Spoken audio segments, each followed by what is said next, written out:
찬양 감사합니다. 늘 수고하는 이디엘 찬양단에게도 감사를 드립니다.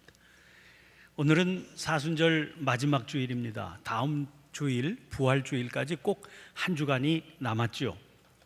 우리 교회는 지난 2주간 동안 사순절 세일에 특별 새벽 기도회를 모여왔습니다. 이른 새벽을 깨우는 기도의 소리가 예배당에 가득했습니다. 이제 마지막 한 주간이 남았습니다. 기왕에 참여하셨던 분들은 한 주간 더 힘을 내보시기를 바랍니다. 함께하지 못하셨던 성도님들도 이번 한 주간만은 용기를 내서 한번 참여해 보시기를 바랍니다. 사정과 형편이 정 어려우신 분들은 우리가 공유하고 있는 동영상을 통해서라도 은혜의 자리에 동참해 주시기를 간곡히 당부드립니다. 사순절 6번째 주일인 오늘을 특별히 종려주일이라고 부릅니다. 이날 예수님께서 나귀 새끼를 타고 예루살렘 성에 입성하셨지요. 그때의 장면을 마가는 이렇게 묘사하고 있습니다. 마가복음 11장 8절부터 10절 말씀입니다. 많은 사람들은 자기들의 겉옷을, 또 다른 이들은 들에서 벤 나뭇가지를 길에 펴며 앞에서 가고 뒤에서 따르는 자들이 소리 지르되 호산나 찬송하리로다. 주의 이름으로 오시는 이여 찬송하리로다. 오는 우리 조상 다윗의 나라여 가장 높은 곳에서 호산나 하더라. 이제 이 말씀에 등장하는 나뭇가지가 예루살렘에서 가장 흔한 종려나무 가지였을 겁니다. 종려주일이라고 하는 이름이 붙게 된 이유지요. 그리고 종려주일로 시작되는 이 한 주간을 고난주간이라고 부르고 있습니다. 이날을 시작으로 예수님의 예루살렘에서의 일정이 전개됩니다. 예루살렘 성에 입성하신 주님은 먼저 성전을 둘러보시고 베다니로 돌아가십니다. 그 다음날 예수님은 성전으로 가셔서 거기서 장사하던 이들을 내쫓으십니다. 이 과정에서 무화과 나무를 저주하는 사건도 일어나지요. 그리고 그 다음날은 전날 있었던 성전 정화 사건을 계기로 유대교 지도자들과 격렬한 논쟁이 벌어지게 됩니다. 이 논쟁은 돌이킬 수 없는 파국을 예고하는 사건이 됐습니다.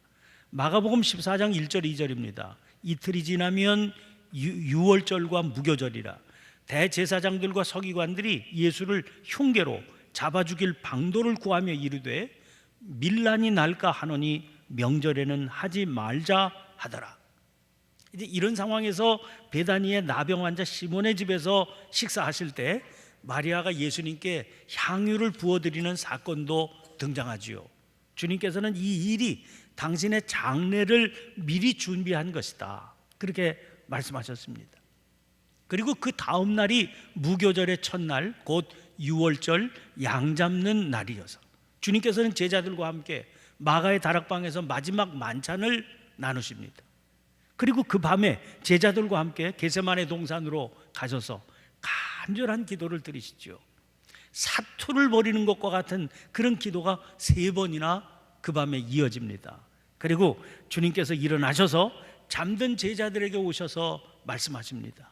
이제는 자고 쉬라. 그만 되었다. 때가 왔도다. 보라, 인자가 죄인의 손에 팔리느니라. 일어나라. 함께 가자. 보라, 나를 파는 자가 가까이 왔느니라. 그때 가롯 유다가 무리들과 함께 예수님을 찾아옵니다. 체포되신 주님은 대제사장 안나스와 가야바에게 신문 받으시고 총독 빌라도에게 넘겨져 재판을 받으신 후에 십자가형에 처해지십니다. 지금 이스라엘의 예루살렘은 구 예루살렘, 예수님 당시의 성읍인 예루살렘과 신시가지로 구성이 되어 있습니다. 그런데 그 구 예루살렘, 작은 성이지요. 그런데 그 구 예루살렘은 역사가 오래된 성읍이라서 그런지 넓은 길이 거의 없습니다. 가장 많은 것이 한 폭이 2m 정도밖에 안 되는 그런 오래된 골목길들입니다. 그런 골목길을 따라서 걷다 보면 저절로 만나게 되는 길이 있습니다. 비의 길이라고 하는 의미의 비아 돌로로사라고 하는 길입니다. 빌라도의 재판정에서 십자가형이 집행된 골고다 언덕에 세워져 있는 성묘교회까지 이르는 그 길입니다. 그 길 중간중간에 예수님께서 십자가를 지고 가시다가 일어난 사건들을 중심으로 14개 처소를 표시해 두었습니다.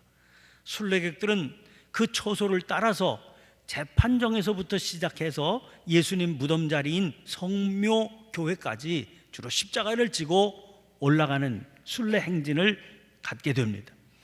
이 길도 역시 거의 대부분이 좁은 골목길로 이루어져 있습니다. 게다가 그 좁은 골목길 주변은 아랍 상인들의 가게가 가득 차 있습니다.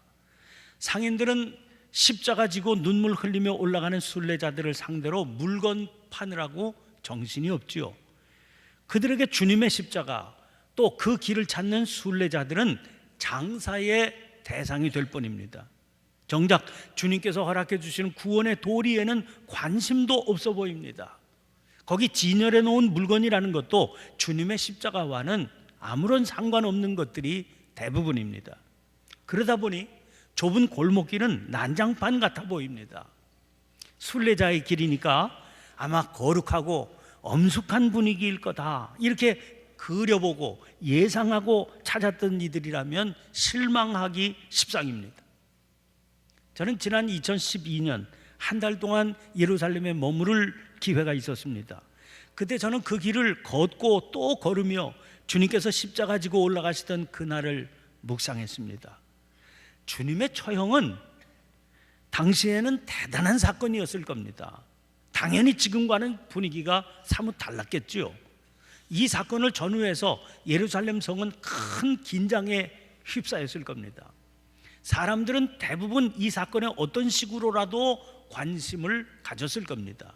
그래서 어떤 이들은 호기심에 구경 삼아서라도, 또 어떤 이들은 안타까운 마음으로 주님을 뒤따랐을 겁니다. 누가복음 23장 27절입니다. 또 백성과 및 그를 위하여 가슴을 치며 슬피 우는 여자의 큰 무리가 따라오는지라. 여기 백성 그리고 여자의 큰 무리가 따랐다고 하지 않았습니까?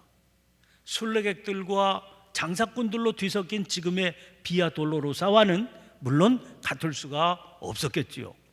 그러나 내면은 크게 다르지 않았을 것 같습니다. 마음으로라도 십자가의 길을 주님과 함께 걷는 이들이 얼마나 되었겠습니까? 그 길은 단순한 흥미 혹은 냉담과 무관심으로 가득 덮여 있었을 겁니다. 저는 그래서 이름이 비아 돌로로사, 비의 길이 된 것은 아닐까, 그 길을 걸으며 그런 생각도 해보게 됐습니다. 우리 주님은 그런 흥미, 냉담, 무관심, 비아냥 이런 것들로 마음이 가득한 무리들 사이를 헤치고 십자가를 지고 그 길을 따라 올라가셨습니다. 그리고 그런 속에 십자가에 달려 돌아가신 겁니다. 종려주일 아픈 마음으로 그날의 주님을 묵상하며 오늘 본문 말씀을 붙들었습니다. 오늘 본문 말씀은 바울의 그리스도 찬가로 알려져 있습니다. 많은 학자들은 이 내용이 바울의 창작이 아니다, 그렇게 주장합니다. 초대교회 때 예배 때마다 불리우던 찬송가 그리스도 찬가여서 이미 성도들에게 잘 알려져 있는 찬송가 가사를 바울이 인용한 것이다, 그렇게 보는 거지요. 그러나 그렇게 했더라도 별 문제가 없습니다. 이렇게 인용한 것만 보아도 바울이 이 내용을 자기 믿음의 고백으로 붙들었다는 증거가 될 수 있기 때문이지요. 아시다시피 빌립보서는 옥중서신입니다. 그러니까 이 글을 쓸 당시에 바울은 감옥에 갇혀 있었습니다. 예수님을 전하는 삶이 그를 이 지경까지 이르게 만들었습니다.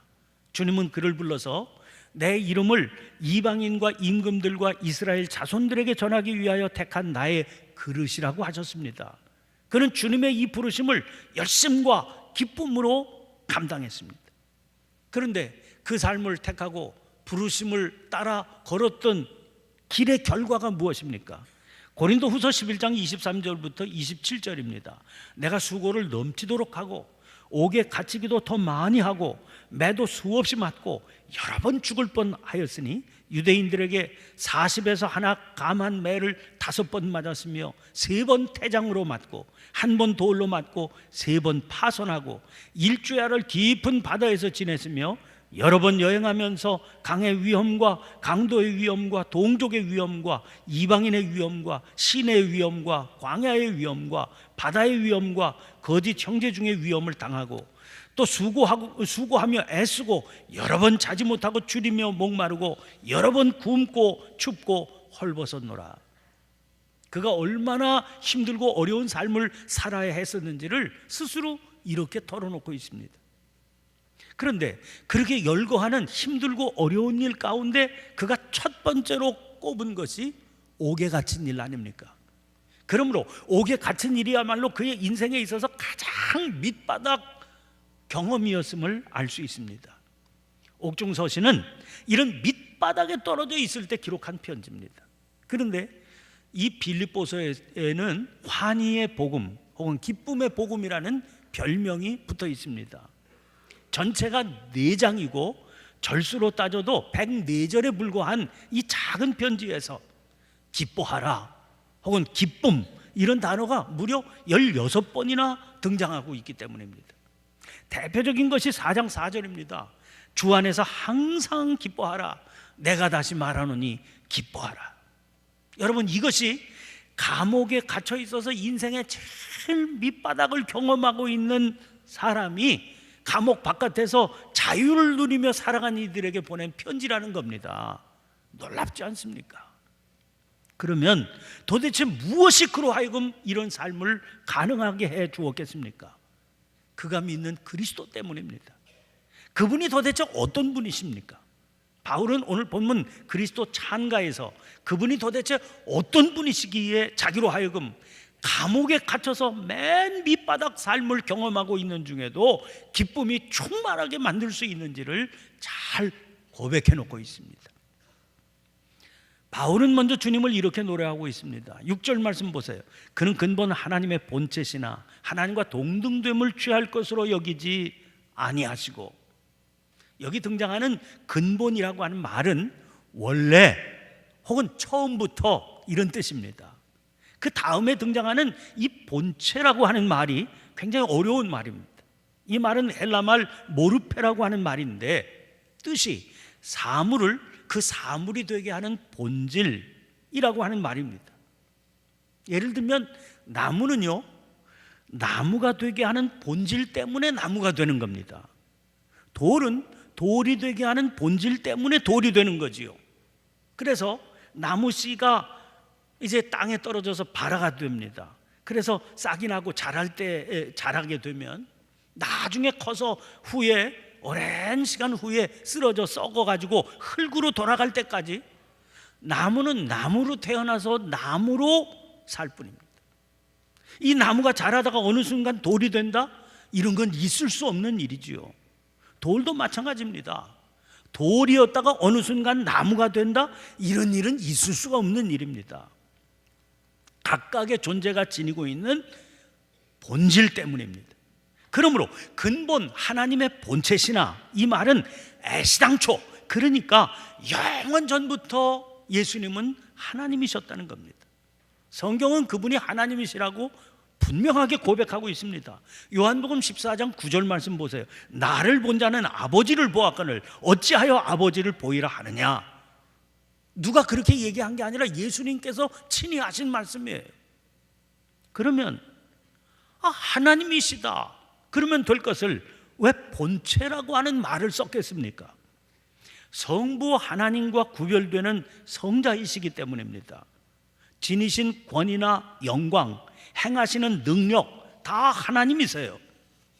그러나 아버지 하나님이 계시고 아들이 계십니다. 그 아버지와 아들로 구별되는 측면에서만 본체다 그렇게 부르는 겁니다. 그런데 문제는 그 다음 구절입니다. 본질상 하나님이신 그분께서 하나님과 동등됨을 취할 것으로 여기지 아니하시고 오히려 자기를 비워 종의 형체를 가지사 사람들과 같이 되셨다 하는 겁니다. 여기 등장하는 종의 형체, 이럴 때 그 형체라고 하는 말도 사실 헬라말 원어로 보면 모르페입니다. 그래서 페이지 밑에 각줄을 보시면, 여러분들은 대개 영상으로 보셨으니까 확인하시기 어려울지 몰라도 성경책의 페이지로 아래 각줄을 보시면 본체는 또는 형체로 읽을 수도 있다. 형체는 또는 본체로 읽을 수도 있다. 이렇게 각각 설명을 붙여놓은 것을 확인하실 수 있습니다. 간단히 말하자면 하나님께서 사람이 되셨는데 모습만 사람을 띈 것이 아니라 진짜 사람이 되어서 오셨다는 거예요. 이것은 사람의 말로는 설명이 불가능한 차원입니다. 그러면 처음 교회가 시작될 때를 생각해 보세요. 우리가 복음을 전하려고 할 때 제일 중요한 게 믿지 않는 사람들과 소통이 되어야 된다 하는 것 아니겠습니까? 사람들이 알아들을 수 있도록 진리를 설명할 수 있어야 그 사람이 받아들이든지 말든지 할 것 아니겠습니까? 전달이 되어야 되니까요. 그런데 진짜 하나님이 진짜 사람이 되셨다. 이게 어떻게 논리적으로 설명이 되겠습니까? 소통은커녕 이 고백 때문에 교회와 성도들은 무려 300년 이상을 피를 흘리며 고난당해야 됐습니다. 그런데도 포기할 수가 없었습니다. 왜냐하면 이거 버리고 타협해버리면 그것은 그때부터 교회도 아니고 그때부터 그는 성도도 아니다 하는 사실을 분명히 알았기 때문이죠. 이것이 하나님께서 사람의 몸을 입고 오셨다 하는 성육신의 진리인 겁니다. 근데 어떻게 이게 가능했을까요? 오늘 본문은 그것을 자기를 비워 이 말로 설명을 합니다. 육신을 입고 오신 주님은 자기를 온전히 비우셨습니다. 그것은 하나님이 아니시게 됐다 그런 말이 아닙니다. 분명히 하나님이신데 하나님이 지니신 모든 영광과 존귀, 하나님이 지니신 모든 부요하심을 다 버리셨다는 겁니다. 하나님께 합당한 권리 다 버리셨다는 겁니다. 오늘 본문 8절 말씀 보세요. 사람의 모양으로 나타나사 자기를 낮추시고 죽기까지 복종하셨으니 곧 십자가에 죽으심이라. 우리는 그분이 어디에서 태어나셨는지 알고 있습니다. 영광스러운 왕의 몸으로 왕궁에 태어나셨다. 그래도 주님으로서는 한없이 낮아지신 거지요. 그러나 아기로 태어나시지 않았습니다. 그것도 가난한 목수의 아들로 오셨습니다. 태어나신 자리도 마구간의 말구유입니다. 짐승이 먹다 남긴 더러운 먹이 위에 당신의 몸을 눕히게 하셨습니다. 그래서 주님의 그 어떤 모습도 사람들의 주목을 끌거나 매력을 주어서 인기를 몰아갈 수 있는 그런 모습이 아니었습니다. 그야말로 종의 형체를 지니셨기 때문입니다. 그래서 그가 세상에 계셨음에 세상은 그로 말미암아 지은 바 되었을 때 세상이 그를 알지 못하였고 자기 땅에 오매 자기 백성이 영접하지 아니하였던 것이지요. 이것은 이미 오래전 이사야를 통해서 예언했던 사실이기도 합니다. 이사야서 53장 1절 2절입니다. 우리가 전한 것을 누가 믿었느냐? 여호와의 팔이 누구에게 나타났느냐? 그는 주 앞에서 자라나기를 연한 순 같고 마른 땅에서 나온 뿌리 같아서 고운 모양도 없고 풍채도 없은즉 우리가 보기에 흠모할 만한 아름다운 것이 없도다. 어디 그뿐입니까? 공생애를 시작하신 뒤에 말도 안 되는 인간의 교만과 아집에 맞서서 말씀과 진리를 선포하시다가 인간이 개발한 처형 가운데 가장 끔찍하고 비참하고 모욕적인 처형, 십자가에 못 박혀 돌아가셨습니다. 누가 그렇게 하라고 억지로 떠밀었던 게 아닙니다. 당신 스스로 그 길을 가셨습니다. 당신을 보내신 아버지의 뜻이 분명하기 때문에 끝없이 그 뜻에 복종하신 결과입니다. 여기서 우리는 아주 중요한 갈림길을 만나게 됩니다. 오늘 본문 말씀이 어떻게 시작되고 있는지 눈여겨보세요. 너희 안에 이 마음을 품으라. 곧 그리스도 예수의 마음이니. 그리스도 예수의 마음을 품는다는 것을 말씀드리기 전에 먼저 확인하고 넘어가야 할 중요한 일 한 가지가 있습니다. 지금 이 말씀을 받고 있는 빌립보 성도들의 상태입니다. 그들은 전도 대상자가 아니었지요. 이미 예수 그리스도를 구주로 믿고 살아가고 있는 성도들입니다. 단순히 의식으로 세례를 받았다 그런 의미가 아닙니다. 주님을 영접하고 거듭난 사람들이요 구원받은 백성들이라고 하는 의미입니다. 이 말씀은 너희 안에 이 마음을 품으라 곧 그리스도 예수의 마음이니, 이 말씀은요 그런 사람들에게만 해당이 되는 말씀입니다. 교회는 다니고 있지만 거듭나지 못한 사람들이 있습니다. 그분들의 경우는 주님을 구주로 영접하는 일이 가장 최우선적으로 필요한 겁니다. 거듭난 체험이 없이 내가 주님을 본받아 살겠다, 주님의 마음을 품고 살겠다, 그 결과는 끔찍합니다. 옷가게에 가보면 전시되어 있는 마네킹 보시지요. 아주 멋지게 생겼는데 생명이 없습니다. 그런 마네킹 같은 교인들이 그래서 생기게 되는 겁니다. 그런데 구원의 확신이 있습니다. 물 세례만 받은 게 아니라 성령 세례 받았습니다. 영적인 생명 누리고 있습니다. 그가 드리는 고백이 진실합니다. 그렇다고 그래도 그것으로 끝이 아니라는 거예요. 그 사람은 이제부터 반드시 걸어가야 할 길이 있습니다. 그것이 바로 그리스도 예수의 마음을 품고 사는 일이라는 겁니다. 그러면 문제는 품고 살아가야 할 그 그리스도의 마음이 과연 무엇이냐 하는 겁니다. 그것을 한마디로 바울은 오히려 자기를 비우는 것이다, 그렇게 설명하고 있는 거죠. 바울만 그런 게 아닙니다. 주님께서도 분명히 말씀하시지 않았습니까? 누구든지 나를 따라오거든 자기를 부인하고 자기 십자가를 지고 나를 따를 것이니라. 여러분, 자기를 부인한다는 말이 무슨 말이겠습니까? 거듭나지 못한 인간의 생내적인 자아는요 반드시 이기적인 욕망에 휘둘리게 되어 있습니다. 자기를 중심적으로 살아가게 되어 있습니다. 그게 죄의 본질이기 때문이에요. 그런 사람이 주님을 영접하고 거듭나지요. 세례를 받을 때 그는 그런 자신을 십자가에 못 박히게 한 존재가 되었습니다. 그러나 사실 그의 현실은 어떻습니까? 우리 몸 속에, 그리고 우리의 삶의 자리에 예전에 오랫동안 살아가던 이기적인 가치관, 죄의 습관들이 여전히 남아있지 않습니까? 그거 그대로 내버려두면 어떻게 되겠습니까? 베드로 사도는 개가 그 토하였던 것에 돌아가고 돼지가 씻었다가 더러운 구덩이에 도로 누웠다 하는 속담 그대로 우리의 삶에 이루어지게 된다, 그렇게 경고하고 있습니다. 그러므로 진정 거듭난 성도라면 매일 매순간 자기를 부인하며 자기 십자가를 지는 삶을 지속적으로 살아가야 되는 겁니다. 그것이 바로 성화의 삶입니다.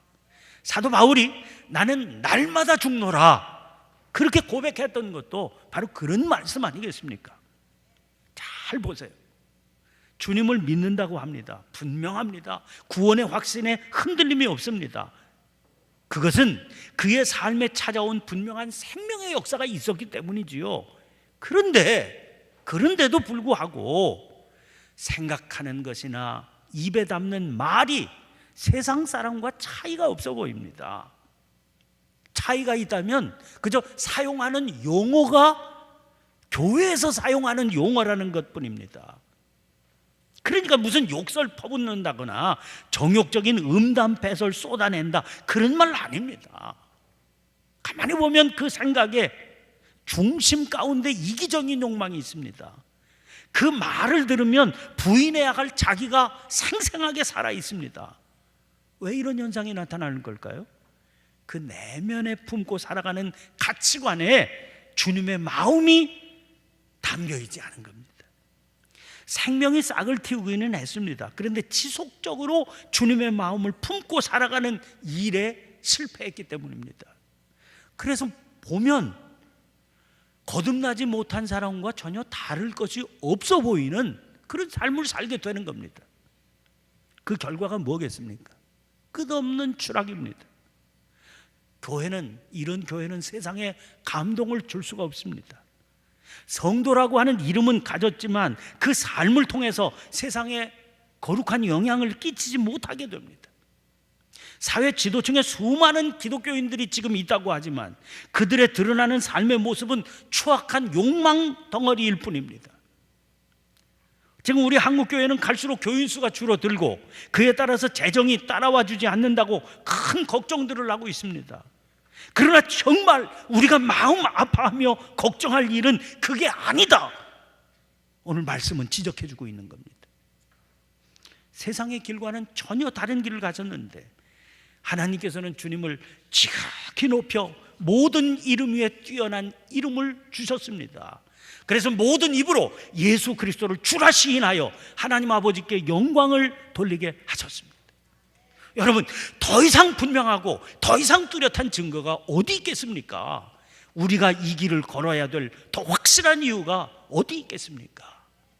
이 종려주일 우리 모두 믿음의 주이신 예수님의 마음 품기를 소원하는 결단이 있기를 축원합니다. 그리고 그 결단으로 인해서 자기를 부인하고 자기 십자가 지기를 소원하는 마음으로 기도의 자리로 나오는 은총을 누리게 되시기를 다시 한번 축원을 드립니다. 기도를 드리겠습니다. 사랑이 무한하신 자비로우신 하나님, 사순절의 마지막 한 주간, 고난주간을 시작하는 종려주일에 저희들을 주님의 전으로 불러 예배드리게 하시는 은혜를 감사드립니다. 몸만 십자가를 향해 자리 차지하고 있을 뿐 저희들의 내면은 여전히 세상 사모하고 있는 것은 아닌지 말씀에 비답해서 스스로를 살필 수 있게 주옵소서. 품어야 할 주님의 마음을 사모하게 해 주시옵소서. 그 길이 십자가의 길임을 분명히 가르쳐 주셨습니다. 자기를 쳐서 복종시키는 은혜와 용기를 허락해 주시옵소서. 세상의 바람을 거슬러 때마다 일마다 자기를 비우며 낮아지는 길을 따라 순종함으로 살아가게 해 주옵소서. 그 삶의 여정에서 하나님의 높이심의 비밀을 누리며 세상 가운데 주님의 살아계심을 증거할 수 있는 주의 백성으로 살아가게 해 주옵소서. 십자가 통해 영원한 생명길 깨닫고 누리게 하시는 그리스도 예수님 이름으로 기도하옵나이다. 아멘.